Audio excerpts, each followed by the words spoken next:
నమస్తే, welcome to our channel. నేను పద్మిని. ప్రస్తుతంతో పాటు ప్రముఖ ఆధ్యాత్మికవేత్త, ఆస్ట్రోన్యూమరాలజిస్ట్, వేదిక్ వాస్తు స్పెషలిస్ట్, శ్రీ విద్య మరియు హనుమత్ ఉపాసకులు బ్రహ్మశ్రీ డాక్టర్ సిస్లా జయశంకర్ గారు మనతో పాటు ఉన్నారు. మాట్లాడదాం. నమస్కారం అండి. ఐష్మతి భవ. సార్, ఏ నక్షత్రం వాళ్ళ ఐశ్వర్య దేవత ఎవరు, ఎలా పూజిస్తే ఐశ్వర్యం వారి ఇంట తాండవిస్తుంది అనేది సవివరంగా తెలియజేస్తూ ఉన్నారు. అశ్విని భరణి గురించి ఆల్రెడీ మాట్లాడుకున్నాము.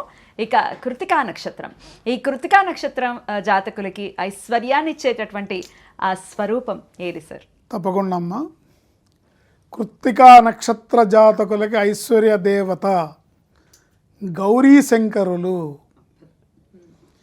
ఈ గౌరీ శంకరుల ఆరాధన కృత్తికా నక్షత్ర జాతకుల్ని మహర్జాతకులుగా తీర్చిదిద్దుతుంది.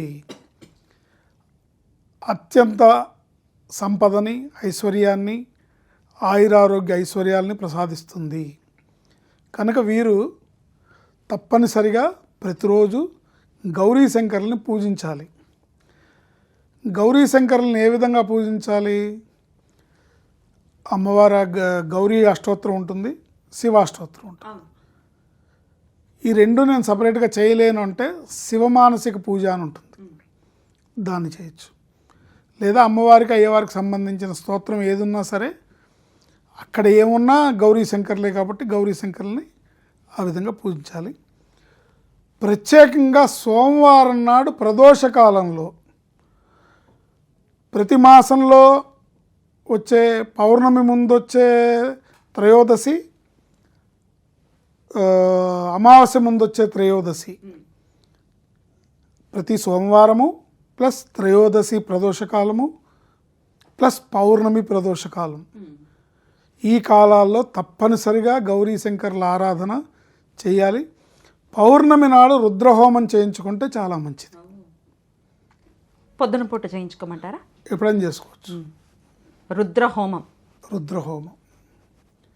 ఇవి చేసుకోవాలి. స్వామివారికి చక్కగా, స్వామి అమ్మవార్లకి తెల్లటి పుష్పాలతో, ఎండాకాలం అయితే మల్లెపూలతో, ఇప్పుడుంది అవకాశం, జాజి పూలతో, నందివర్ధన పూలతో ఇత్యాది తెల్లటి పూలతో, అమ్మవారిని ఎర్రటి పూలతో అర్చించి వాళ్ళ మనసు గెలుచుకొని, మనం మనస్ఫూర్తిగా మన మనసుని వాళ్ళ పాదాల మీద లగ్నం చేసి ఈ మంత్రాన్ని, ఈ పూజని, గౌరీ శంకర్ల పూజని చేసుకోవాలి. ఎవరికైనా మంత్రోపదేశం ఉండి చేసేవాళ్ళు, అమ్మవారు అయ్యవారు కలిపిన మంత్రాలు చాలా ఉంటాయి. వాటి ఎవరైనా మంత్రోపదేశం ఉన్నవాళ్ళు ఆ మంత్రంతో జపం చేసుకోవచ్చు. ఒకవేళ మంత్రోపదేశం ఏమీ లేదు, మేము ఏమనుకొని చేసి అష్టోత్తర శతనామ స్తోత్రం చేస్తాము, కానీ మేము జపించుకోవడానికి ఏం కావాలి అంటే శివాయ గురవే నమః, శ్రీమాత్రే నమః, రెండు కలిపి సంపుటీకరణ. శివాయ గురవే నమః, శ్రీమాత్రే నమః, శివాయ గురవే నమః, శ్రీమాత్రే నమః, ఈ మంత్రంతో వాళ్ళని అర్చించాలి. ముఖ్యంగా మారేడు దళాలు, తెల్లటి పుష్పాలు, మల్లెపూలు. స్వామివారికి సుగంధ భరిత ద్రవ్యాలంటే చాలా ఇష్టం. సుగంధ ద్రవ్య భరితాలతో చేసి ప్రతి సోమవారం ప్రదోషకాలం, ఇది బాగా గుర్తుపెట్టుకోవాలి. ప్రదోషం అంటే సోమవారం ప్రదోషం, త్రయోదశి ప్రదోషం, 2 త్రయోదశుల నెలలో పౌర్ణమి ప్రదోషం, పౌర్ణమి రోజు రుద్రహోమం. ఇవి చేసుకొని స్వామివారికి పాయసాన్ని నివేదిస్తే అద్భుతమైన ఫలితాలు ఉంటాయి. అద్భుతం. ఈ పాయసాన్ని నివేదన రోజు చేయాలండి అంటే మీకు స్తోమత ఉంటే రోజు చేయొచ్చు, లేదు సోమవారం చేయండి. స్వామి అనుగ్రహం. లేదు నేను సోమవారం కూడా చేయలేనని అంటే మీకు తోచిన అవసర నివేదన ఏదో పెట్టి, పండు ఫలము పెట్టి పౌర్ణమి రోజు చేయండి. ఈ విధంగా చేసి వీళ్ళు జీవితాంతం ఈ గౌరీ శంకర్లని పూజించినట్టయితే ఆ గౌరీ శంకర్ల అనుగ్రహంతో వీళ్ళు అత్యంత ఐశ్వర్యవంతులు, ఆరోగ్యవంతులు, అనుకూలమైన అదృష్టాన్ని పొంది అష్టైశ్వర్యాలతో, భోగభాగ్యాలతో తొలదూగుతారు. అద్భుతం సార్, ఎంత అద్భుతంగా వివరిస్తున్నారు. ఖచ్చితంగా ఇది ఒక హోప్నిచ్చేలాగా ఖచ్చితంగా ఉంది సార్.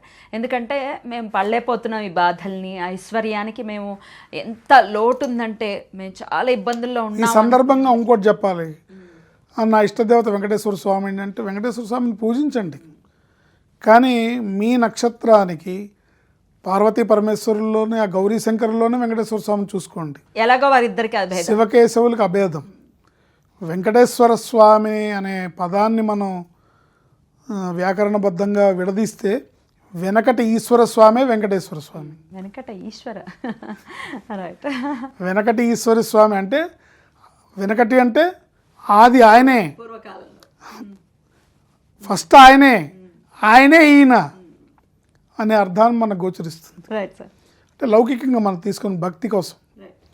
ఇద్దరికి అభేదం కాబట్టి అలా మీ ఇష్టదేవత ఎవరున్నా సరే ఈ నక్షత్రం ప్రకారం నేను చెప్పిన ఐశ్వర్య దేవతను మీరు పూజించండి. సంవత్సరం పాటు పూజించి చూడండి, అద్భుతమైన ఐశ్వర్యం మీ ఇంట కురుస్తుంది. ఇందులో ఎటువంటి సందేహం లేదు. అద్భుతం సార్, చాలా చక్కగా వివరించారు సార్, కృతజ్ఞతలు. ఇక నెక్స్ట్ వీడియోలో రోహిణి నక్షత్రం గురించి తెలుసుకుందాం. నమస్కారం సార్. ఆయుష్మతి భవ.